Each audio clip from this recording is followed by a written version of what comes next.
How's it going, everyone? I hope you're all doing fantastic. I'm Mysticle, and today I'll be bringing you the latest in AR and VR news. We have a few interesting topics today, including some leaks from v63 and something called the Valve Prism. As well as that, we've got more and more games appearing on the Vision Pro, and yeah, enough rambling.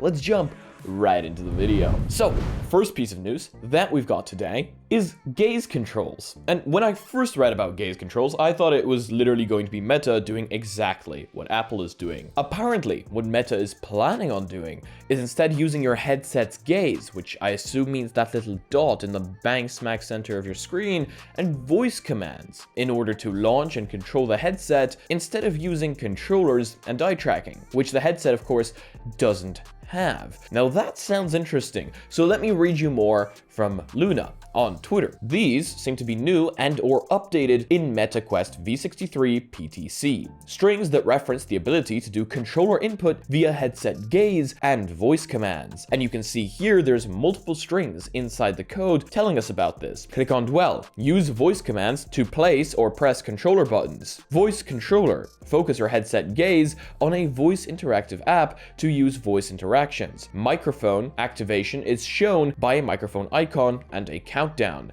At the end of the countdown, your microphone is turned on to record your voice command. Choose whether you want to use headset orientation to activate voice interaction, and then headset gaze interactions. This is an interesting method of getting around the fact that, for example, the headset probably doesn't have enough cameras to see your hands somewhere down here pinching for gaze, and also an interesting method of getting around the fact that, well, you don't have eye tracking. Using the headset's gaze itself is something I sometimes do, as you can already interact with it by using the volume buttons. We've also got the v62 SDK from Luna on Twitter. MetaQuest v62 SDK released today, and it looks like multimodal, which is the hand tracking and controllers at the same time, is finally leaving experiments. To learn more about multimodal, you can check out the link below. And Meta has apparently also updated the Interaction SDK Samples app, so you can see a clip of that going over me right now. As well as all of this, we are apparently awaiting some UI changes on the MetaQuest.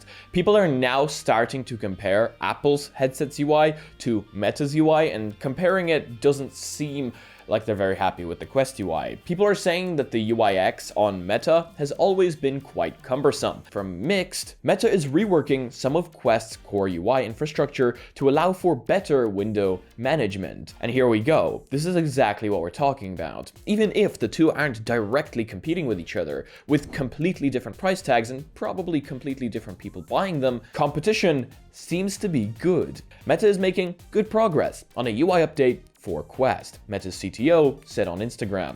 And I have a feeling if it's a UI update, it's going to update a lot. This is going to be a pretty big one and might just change the way the Quest looks entirely. Meta's CTO, Andrew Bosworth, was asked in his recent Instagram AMA if we should expect UX/UI updates that improve the management of 2D apps and Windows. Bosworth responded, "Yeah, absolutely. That is something that long before even Apple Vision Pro was on the scene, we've been looking at and spending more time on. And we have some pretty exciting designs and really actually reworking some of the core UI infrastructure to be able to enable a richer environment. It has been in the works for a while and making good progress." So the answer is yes. I'll have a tight line for you. It's not super soon, but yeah, it's on the way. So there you guys go. I think we can be looking forward to a pretty large change in the UI, especially if he's saying core elements in the future. Looks like the Apple Vision Pro might just be pushing companies to make their devices look and work better. And I mean, again, goes back to the fact competition good, competition good. And now we move on to the Valve Prism. Guys, don't fall for this. As nice as it would be to have a straight out of the gate right now information on a new Valve deck card, on a new Valve headset, this has been doing the rounds on the internet, and I personally really like the wording of this article. So let me read you the name of this article from PC Gamer. Fake. Valve Prism VR headset website is a prank based on an extremely specific joke from the 2023 Midwest Fur Fest Furry Convention.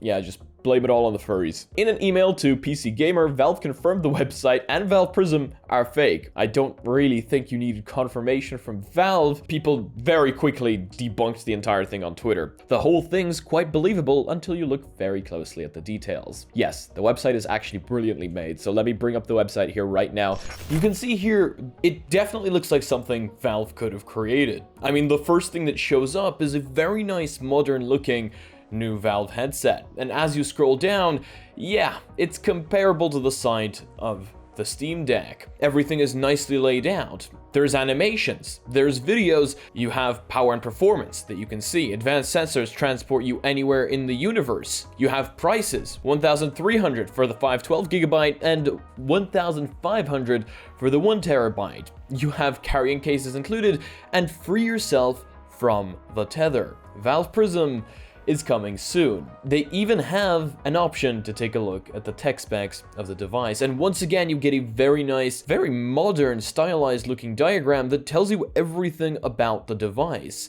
All the tracking cameras. And then lower down, you have the specs, like 32GB of RAM, a 5nm AMD APU, your GPU, your 3840 by 3552 per eye resolution, micro OLED displays, 90Hz.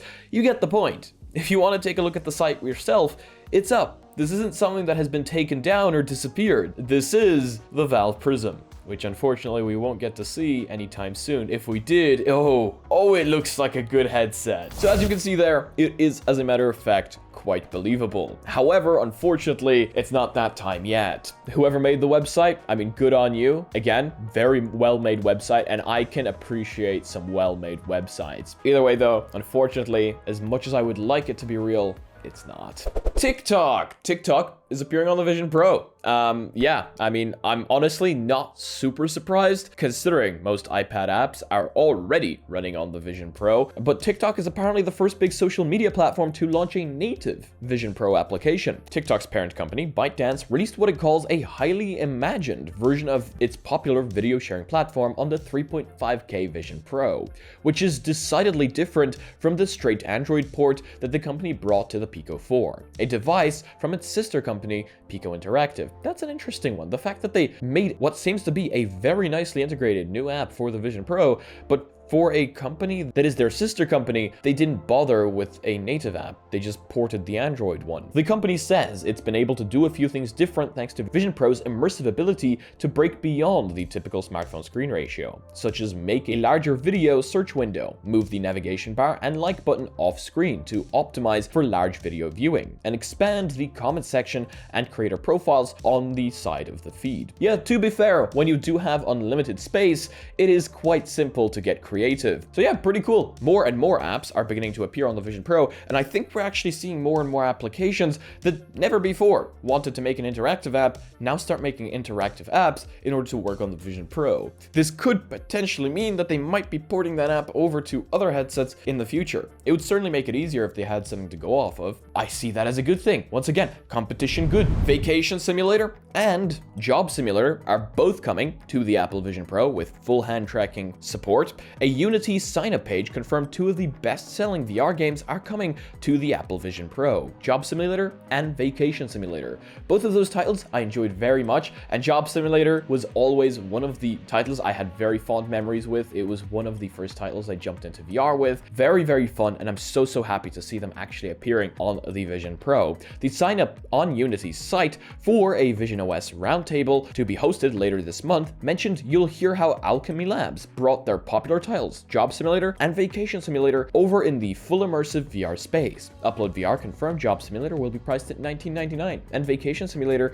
will be priced at $29.99 on the Apple Vision Pro. Google-owned Alchemy Labs is the studio behind both games, which are currently available on basically all the other platforms. Job Simulator was a launch title on the original HTC Vive and remains one of the highest-selling VR games of all time. Its port to the Apple Vision Pro will make it one of the biggest titles to date on Apple's platform. Vacation Simulator actually launched all the way back in 2019, and over a year in late 2020 got controller-free hand tracking support on the Quest. So there you guys go. Again, more and more titles appearing on the Vision Pro, and more titles that we're actually familiar with porting over. So I have written down here SORA AI generated videos, but no article to go with it. I'm not sure how many of you guys know, probably quite a few of you, since quite a few of you that are interested in VR are also interested in tech. OpenAI just released SORA. SORA is their video generating model, and we've seen AI generated videos in the past. I highly recommend you watch MKBHD's video in case you were properly interested in the topic. The video is great, explains a lot. I'm gonna fly by this, but essentially they looked like this in the past, and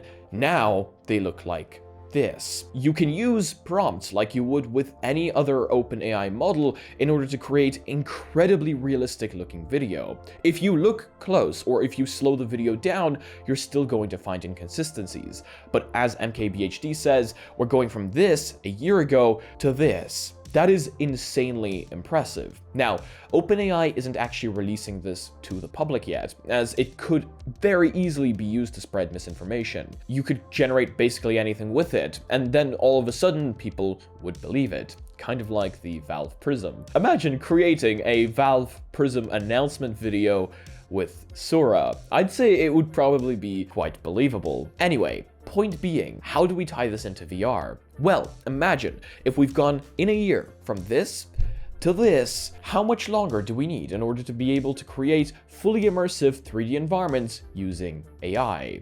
We could already be using this to generate cutscenes in VR, even though cutscenes aren't that popular in VR games because I would say they sort of ruin immersion. But if we could generate entirely 360 video inside SORA or a comparable model, well, we would be able to have fully immersive 3D environments right there whenever we want them. And I think that is truly incredible. I just wanted to bring this up since I know we are mainly a VR channel, but I personally am also interested in this kind of stuff, and I would love to hear your opinions down below as to how you think we could possibly tie this into virtual reality. And finally, Vail VR, which has been awaited on for quite some time, has finally launched. Yes, Vail VR 1.0 launches for MetaQuest and Steam VR on February 15th. So that was actually 2 days ago. They had quite a long journey. A lot of people were awaiting this, and it is finally out. So in case you guys want to check that out, links will be down below. Either way though, that's going to be it for today's video. Thank you all so much for joining me. I hope you all have a fantastic rest of your day or night, wherever you guys are in the world. If you liked it, please do leave a like. If you disliked it, I guess it works too, but let me know why down below. If you guys are not part of our community, check out our Discord and our Reddit down below, where I want to see you posting your spice memes. And yeah, thank you so much to everyone supporting the channel in any way, shape, or form. You guys are amazing. Seriously, much love to the patrons. Much love to the people that leave a super thanks. Seriously, you guys are helping a lot, especially now. I had a little bit of a collision on the road a few days ago, and apparently fixing bumpers is a little bit expensive, so that's going to be a pain. Nothing we could do about it. It wasn't my fault. It wasn't a human. Very sad. But as usual, if you guys want to be notified about future content coming up on the channel, make sure to smack that subscribe button with your forehead, ding my bell, and see you again in the next video. Peace.